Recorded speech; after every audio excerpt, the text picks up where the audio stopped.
Estamos ao vivo. Vamos.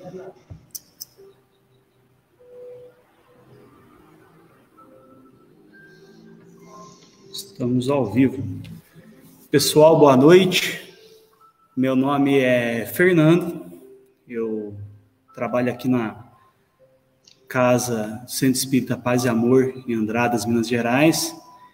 E é com muita alegria, muitíssima mesmo, que hoje eu trago duas pessoas excepcionais aqui para trazer uma palavra para a gente confortante, em meio a tantas provas que a gente tem vivido esses dias, né? É o meu querido amigo Rony, a Elisângela, pessoal lá de Poços de Caldas. Eles são trabalhadores do grupo da Fraternidade Irmã Narcisa. E eles vão trazer uma palavrinha sobre fé aqui para a gente.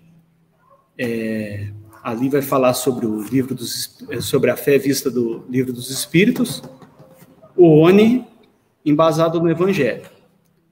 Primeiramente, né, agradecendo a eles pela disposição de tempo, de conhecimento, né, que é fruto de muito amor na nossa doutrina, né. Pedir também ao pessoal que continue respeitando as recomendações aí das autoridades, né, competentes, e ficar em casa, evitar sair desnecessariamente, usar máscara, álcool em gel e tudo mais, certo? Eu gostaria, então, de fazer a prece inicial para a gente, então, passar a palavra para Ali e depois para o Rony. Beleza? Então, vamos tentar ficar com um pensamento bem vazio, pensar em coisa boa, se concentrar nesse momento, agradecer a Deus por termos essa oportunidade de estar aqui aprendendo um pouquinho mais,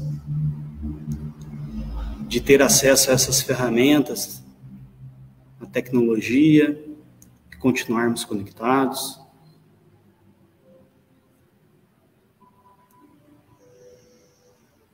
E que todos os nossos irmãos dos planos superiores consigam fazer com que a gente aprenda e absorva da melhor forma os ensinamentos trazidos na noite de hoje. Que assim seja. Pessoal, então, com vocês a nossa grande amiga Elisângela. Uhum. Vamos lá, Boa noite a todos. Boa noite. Então, hoje nós vamos falar do Livro dos Espíritos, a pergunta 941. Temor da morte. Para muitas pessoas, o temor da morte é uma causa de perplexidade. De onde lhes vem esse temor, tendo elas diante de si o futuro?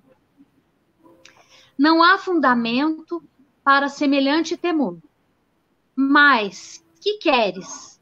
Se procuram persuadi-las, quando crianças, de que há um inferno e um paraíso, e que mais certo é irem para o inferno, visto que também lhes disseram que o que está na natureza constitui pecado mortal para a alma. Sucede, então, que, tornadas adultas, essas pessoas, se algum juízo têm, não podem admitir tal coisa e se fazem ateias ou materialistas. São assim levadas a crer que, além da vida presente, nada mais há. Quanto aos que persistiram nas suas crenças da infância, esses temem aquele fogo eterno que os queimará sem os consumir.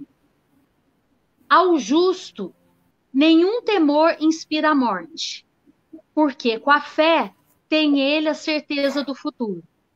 A esperança, falo contar com uma vida melhor, e a caridade, a cuja lei obedece, lhe dá a segurança de que o mundo para onde terá de ir, nenhum ser encontrará cujo olhar lhe seja de temer. Então, tem uma nota aqui do Kardec. O homem carnal, mais preso à vida corpórea do que à vida espiritual,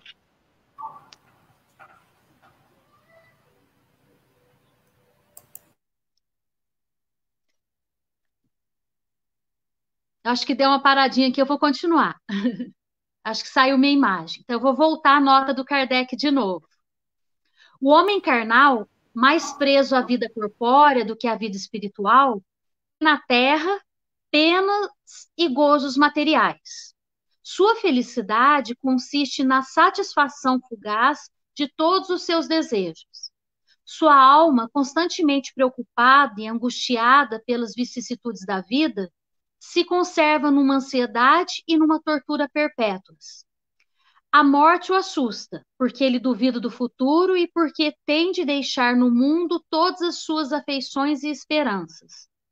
O homem moral, que se colocou acima das necessidades factícias criadas pelas paixões, já neste mundo experimenta gozos que o homem material desconhece.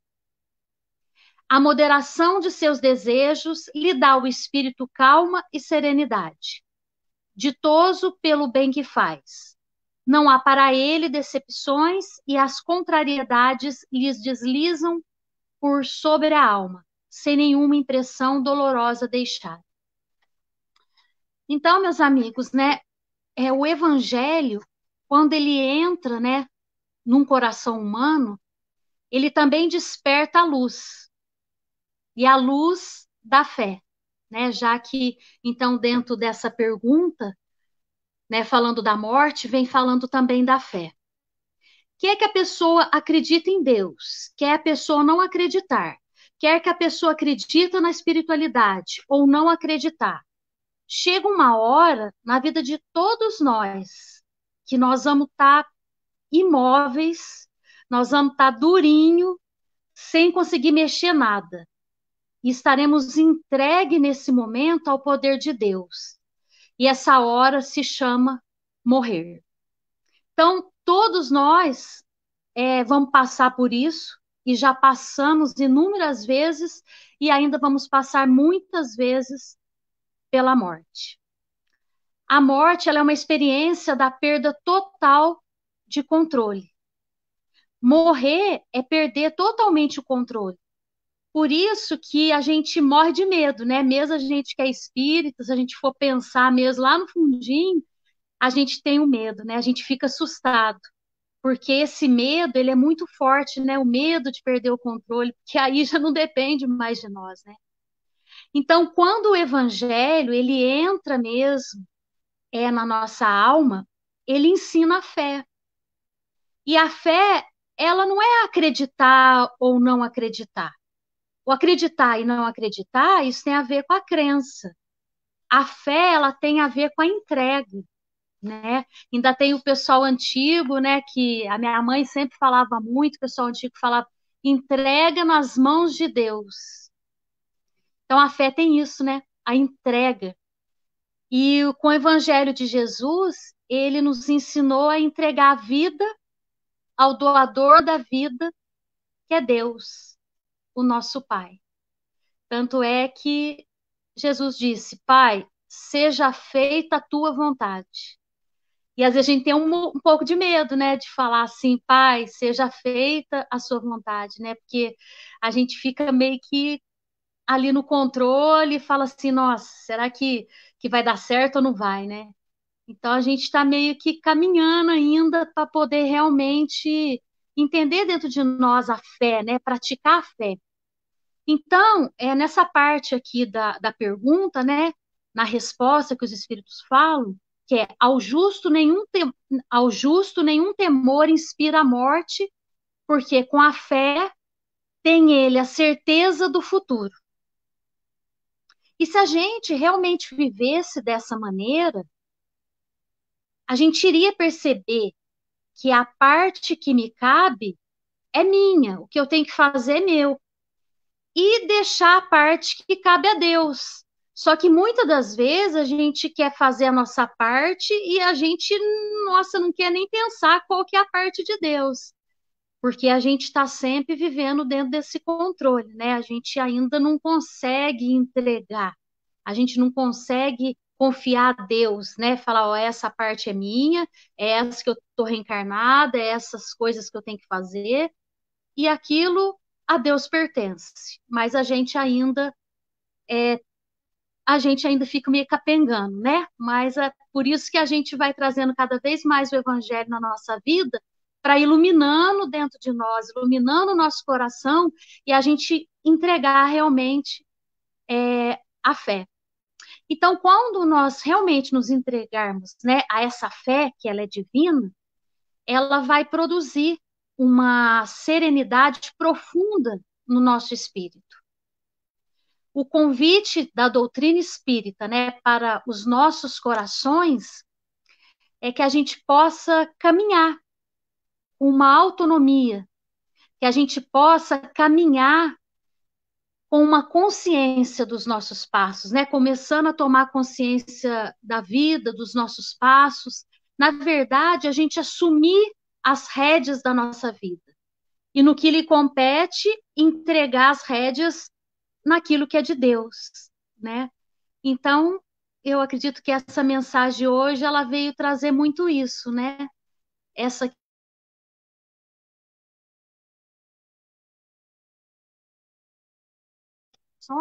é essa entrega, né? A gente realmente aprender a entregar nas mãos de Deus. Então é isso. E agora nós vamos para a próxima parte com o Rony, continuando da fé. Vi, muito obrigado pelas palavras, agradeço demais. E, Rony, tá aí? Ó! Eu que agradeço.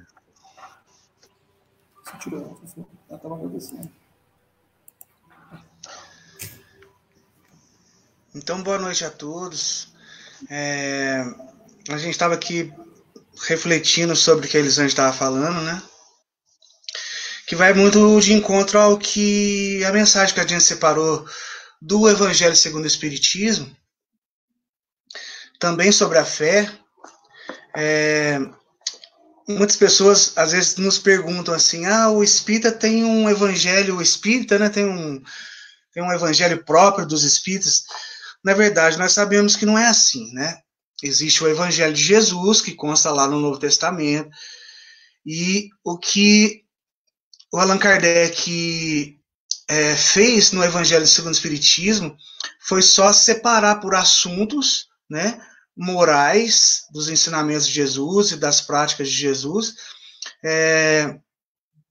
e organizou isso com as mensagens dos Espíritos, que os Espíritos mandavam as mensagens sobre os assuntos que constam aqui no livro do Evangelho segundo o Espiritismo, que Allan Kardec, por isso que nós chamamos o Allan Kardec de codificador, porque na verdade ele só organizou a doutrina espírita, né?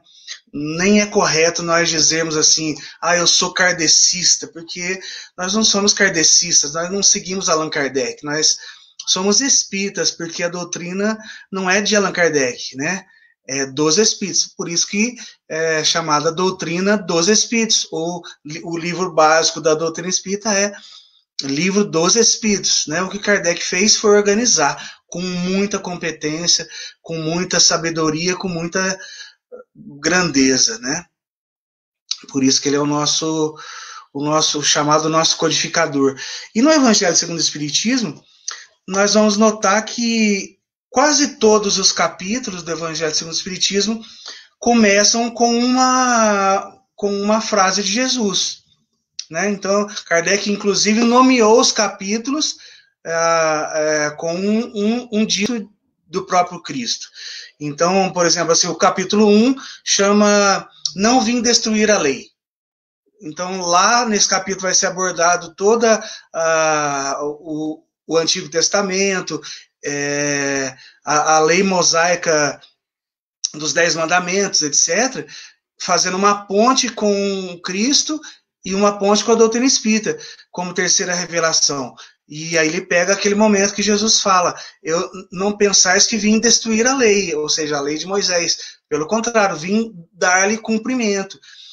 E assim foi, porque em muitos momentos Jesus vai usar, principalmente no Sermão da Montanha, Jesus vai usar uma lei de Moisés para dar um novo ensinamento.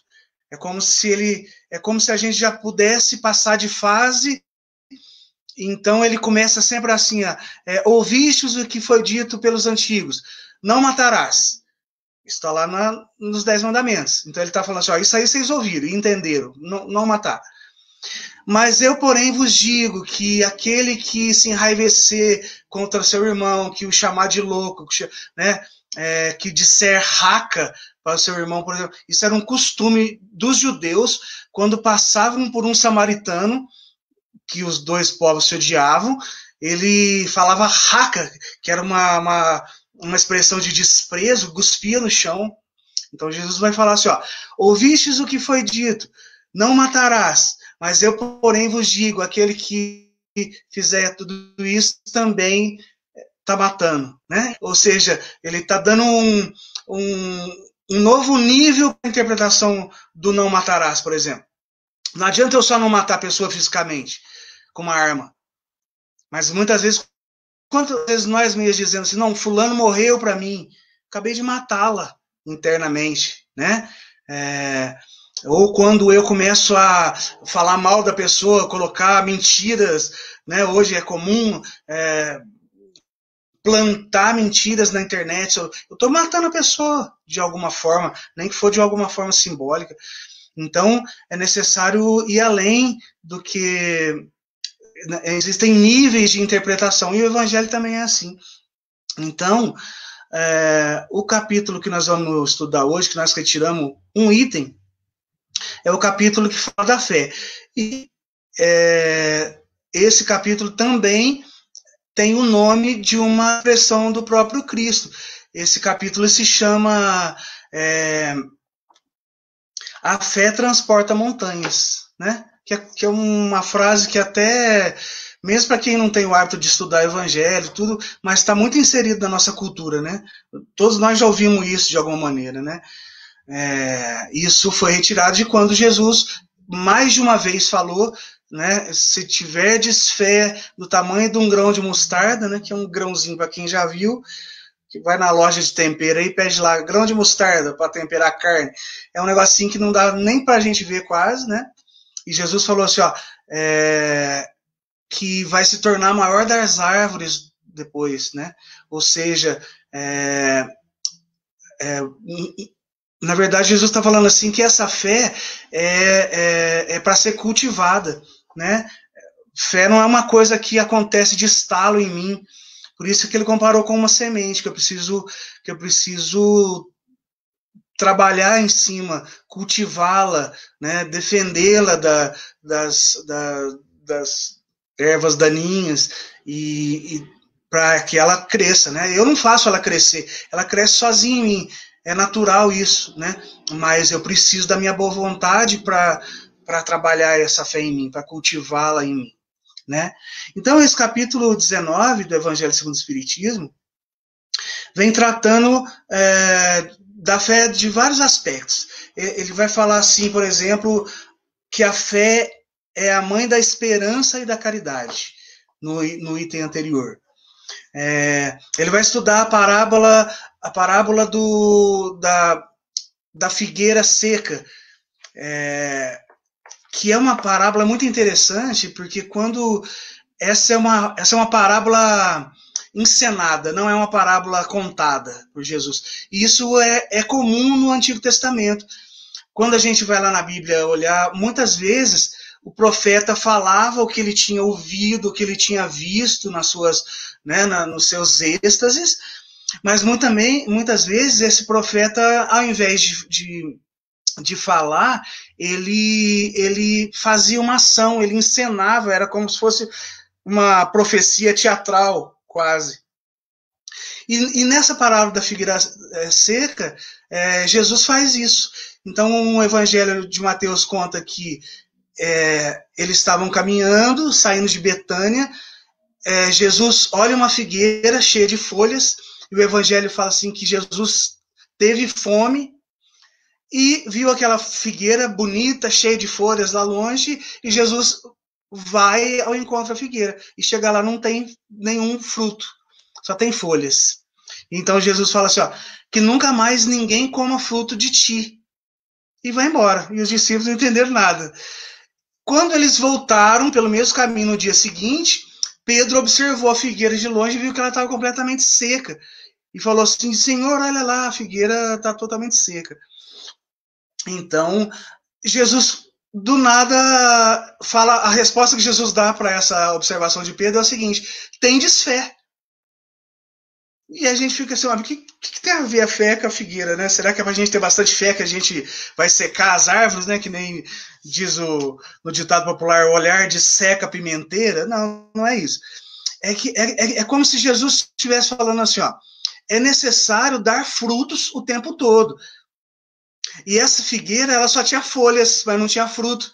Ou seja, é o símbolo de que ela só tinha a aparência do bem, mas não tinha o fruto do bem. Então, o próprio Cristo fala assim, ó, dai fruto todo o tempo, não só quando for tempo de figo. É um símbolo para nós assim, ó, se eu estou disposto a ser um instrumento do bem, que eu seja o tempo todo. Não só quando eu falo assim, não, segunda-feira é meu dia de ir no centro, trabalhar, eu vou das 7h30 às 9h30, estou lá disponível, é tempo de figo, eu dou frutos que é uma beleza. Mas alguém não me procure na terça, porque aí eu estou cuidando dos meus negócios, né? Eu tô sendo igual aquela figueira, tô só com a aparência ainda, as folhas bonitas, mas não tô com muitos frutos. Então isso vai ser abordado nesse capítulo também.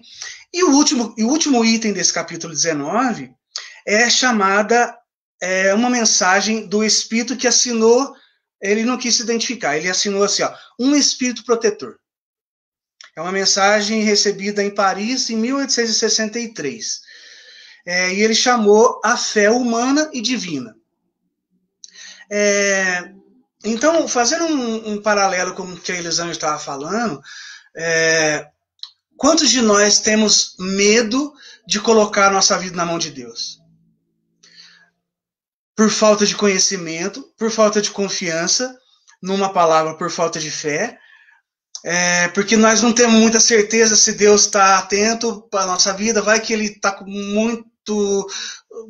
muita tarefa para fazer, esqueceu de mim logo hoje, e aí eu de repente pego um coronavírus aí por acaso e morro.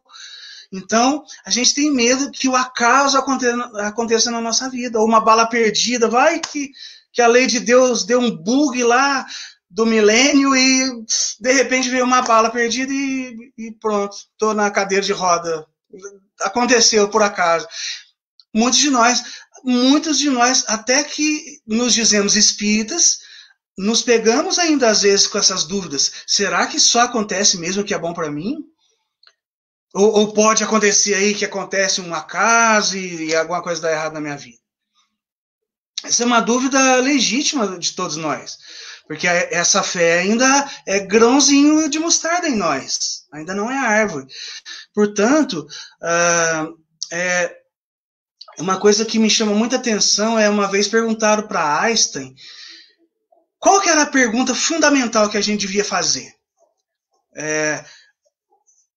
Muitos falam que as palavras que deram nascimento à filosofia é aquelas básicas, assim, quem sou eu, de onde eu vim, para onde vou, né? O que eu estou fazendo aqui, e principalmente o que vai acontecer depois da minha morte. Será que é o nada? Será que é o sofrimento? Será que é a alegria? Então, o Einstein respondeu assim, ó, a pergunta fundamental que todos nós devíamos fazer é o seguinte, o universo é um lugar inóspito ou amistoso? De repente eu me vi aqui, eu estou aqui. A pergunta básica é o seguinte, eu estou entre amigos ou eu preciso abrir os dois olhos porque estão querendo meu mal? E essa pergunta o Espiritismo responde para nós. O Espiritismo vem dizer que nós somos filhos de Deus, filhos únicos de Deus, únicos que eu digo, não que só eu sou filho de Deus, mas eu sou um filho de Deus diferente de todos os outros, porque Deus não é o Henry Ford que cria filhos assim em cadeia na produção. Não, cada um de nós é filho de Deus único, que saiu de Deus, com todas as potencialidades em nós, né? Nós podemos dizer que a gente tem, entre aspas, o DNA divino, né? A Joana de Ângeles vai dizer assim, nós somos espíritos e somos lucigênitos, ou seja, nós somos filhos da luz, todos nós. Ela falou assim, mas você não conhece fulano lá, que, nossa, como é que aquilo lá pode ser luz? Não, é que ele ainda, a luz dele ainda não está brilhando, mas vai brilhar. A nossa também não está brilhando muito, mas vai brilhar. A prova disso é que quando Jesus fala, também lá no Sermão da Montanha, assim, brilhe a vossa luz. Ou seja, é uma luz que eu já tenho, mas que eu preciso fazer ela brilhar. Mas eu coloquei 1000 coisas que apagam essa luz, que tapam essa luz, que eu tenho que retirar de mim. O egoísmo, o orgulho, a vaidade, etc. Que quando eu deixo essa luz resplandecer, ela resplandece naturalmente, porque eu já sou luz, por ser filho de Deus, né? E é engraçado que esse item vai definir a fé assim. No homem, a fé é o sentimento inato dos seus destinos futuros. Veja, eu sou um filho de Deus, sou um espírito imortal, não sou esse corpo, estou nesse corpo de passagem, como já estive em vários outros corpos que acabaram, né, que se destruíram, se decompuseram, e eu, espírito imortal, continuei minha caminhada. Esse corpo aqui também é um instrumento que me serve nessa jornada, nesse momento, nessa existência, mas que também vai acabar, vai se decompor. E eu, espírito imortal, vou continuar minha caminhada. E onde vai dar essa minha caminhada? O André Luiz vai dizer assim, a nossa destinação está para além das estrelas.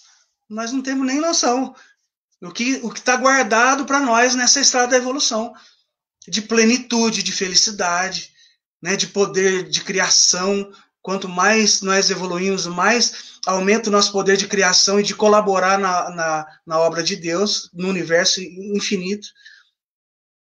O Cristo é um irmão mais velho que nós temos, é um espírito, igualzinho nós, que passou por toda essa etapa, mas é um irmão mais velho, foi criado antes e chegou primeiro em Deus e recebeu a missão, por exemplo, de coordenar a evolução da humanidade do planeta Terra.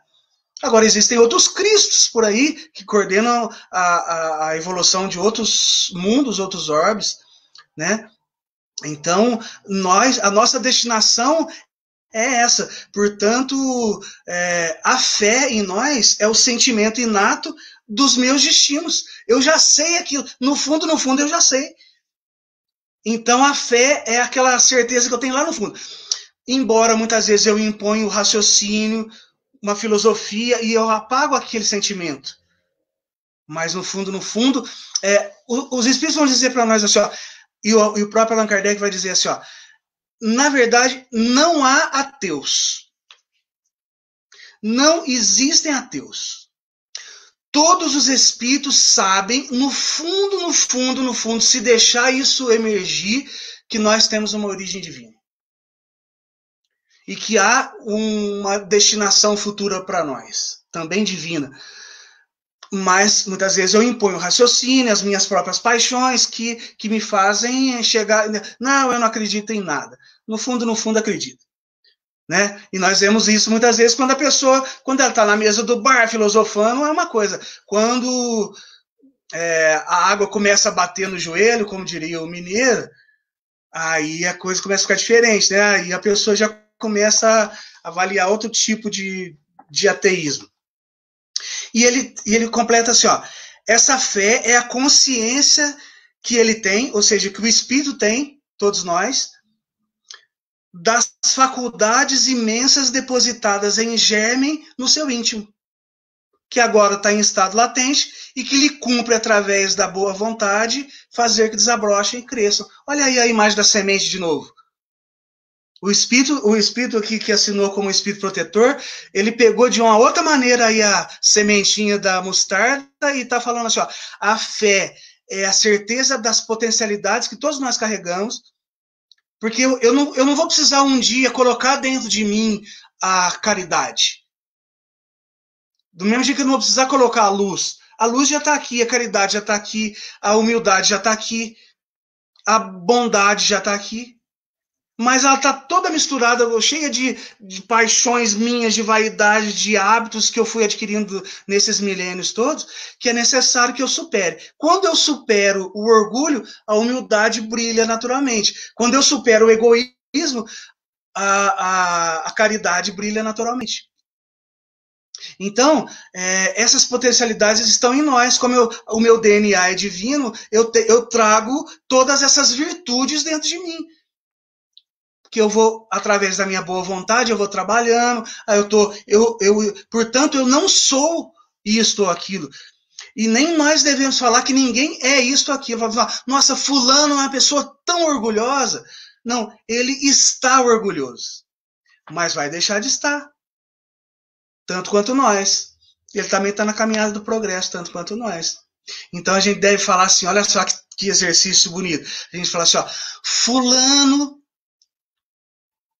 está tão orgulhoso no momento, mas isso vai passar, ele vai desabrochar todas as potencialidades divinas dele e vai virar um Cristo um dia. Olha que beleza, todos nós.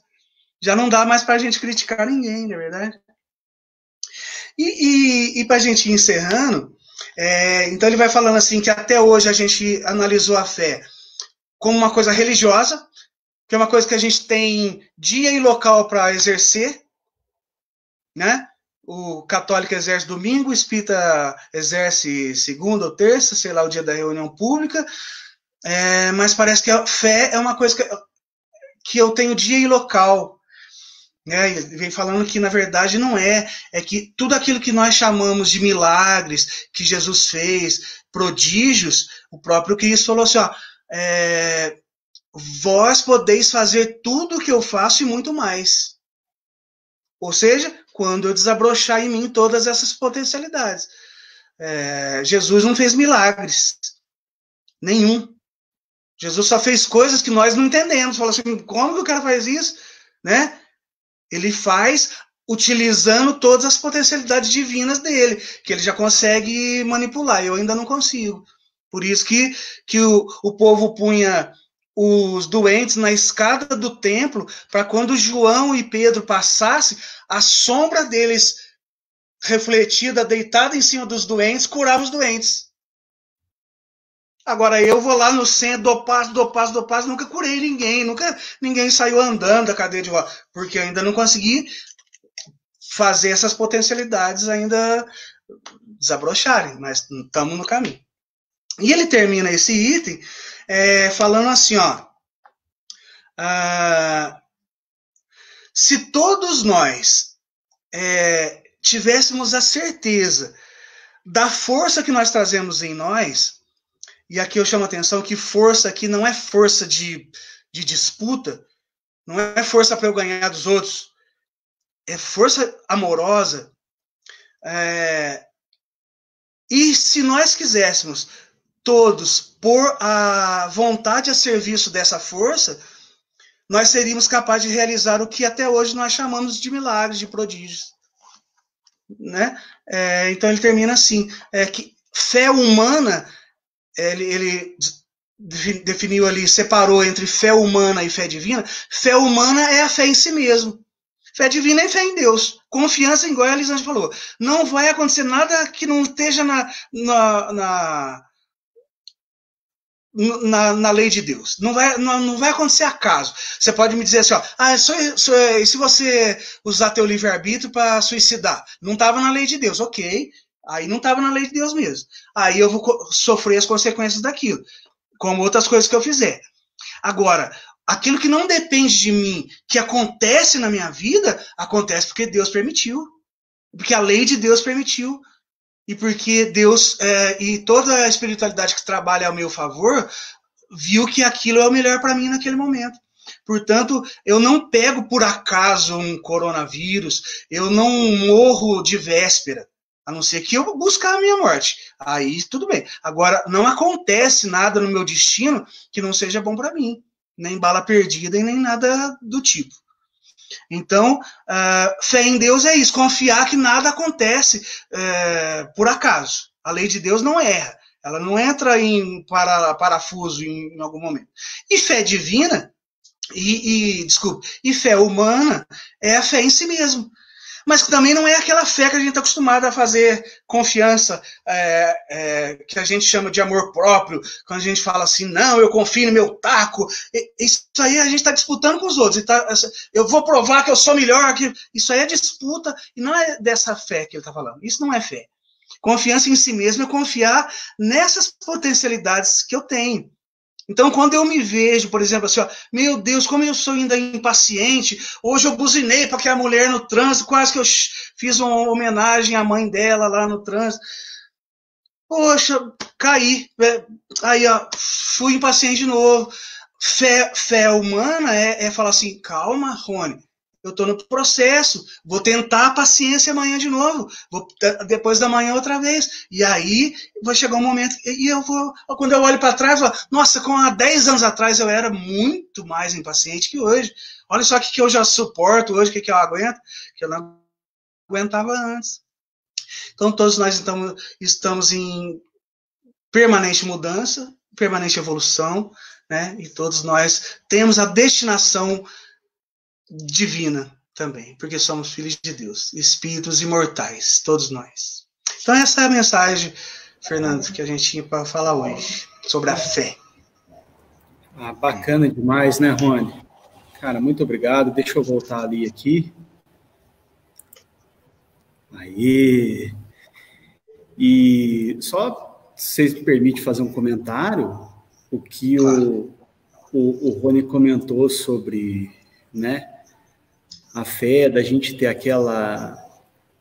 aquele medo do acaso, né?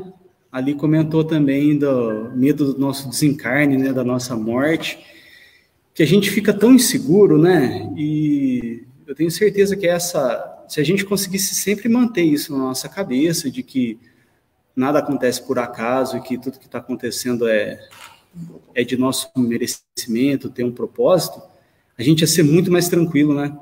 Que paz, né? Claro. Que paz. A Elisângela, naquela questão do Livro dos Espíritos, tem uma hora lá que os Espíritos respondem assim, ó, ou é a nota do Allan Kardec, não me lembro, que ele fala assim, ó, quem vive sem fé, vive em total estado de como é que ele fala aí, Elisângela? Que ele fala assim, essa pessoa vive em total tormento, né? A pessoa, imagina, uma pessoa achar que ela está perdida aqui, que ela está ao acaso, pode acontecer qualquer coisa. Então ela vive um tormento, uma ansiedade, né? Tortura perpétua. Uma tortura perpétua, uma ansiedade. Uma ansiedade, veja as estatísticas, né? A nossa geração é a geração da ansiedade, da depressão, né?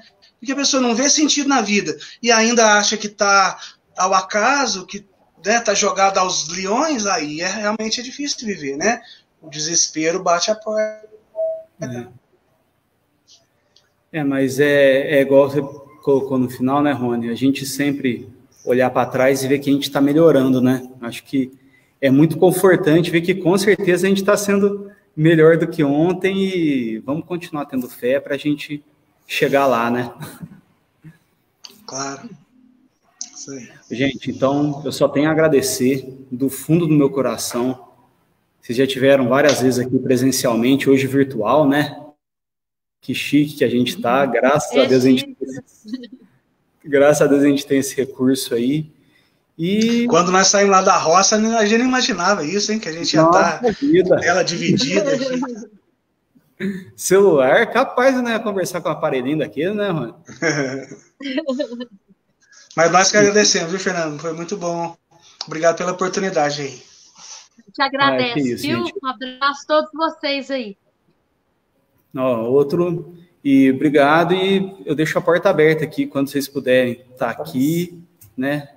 A gente sempre vai estar muito contente de poder receber vocês e, assim, contente de poder contar com o conhecimento também. Vocês são muito, muito bem-vindos mesmo. Muito obrigado. Obrigado, Fernando. Deus abençoe todos vocês. E vamos encerrar com a prece? Pessoal, então, vamos tentar ficar novamente tranquilo, numa posição agradável. Agradecer a Deus por essa oportunidade que a gente teve hoje. Agradecer ao nosso querido irmão e mestre maior, Jesus Cristo, pelas palavras vivenciadas, pelas atitudes, pelo nosso ilustre irmão Allan Kardec, que codificou, que nos trouxe essas palavras com tanta facilidade, aos nossos queridos irmãos, que fazem com que este momento seja possível, aos nossos protetores, que nos guiam e nos guardam em todos os nossos passos. Muito obrigado, Senhor, por tudo que me proporciona. E que assim seja. Obrigado, pessoal. Boa noite. Obrigado, boa noite. Alex, queria mandar um abraço especial para o meu amigo Alex, que estava assistindo a gente aqui. Tchau, Alex. Tchau, pessoal. Obrigado, viu? Tchau. Tchau.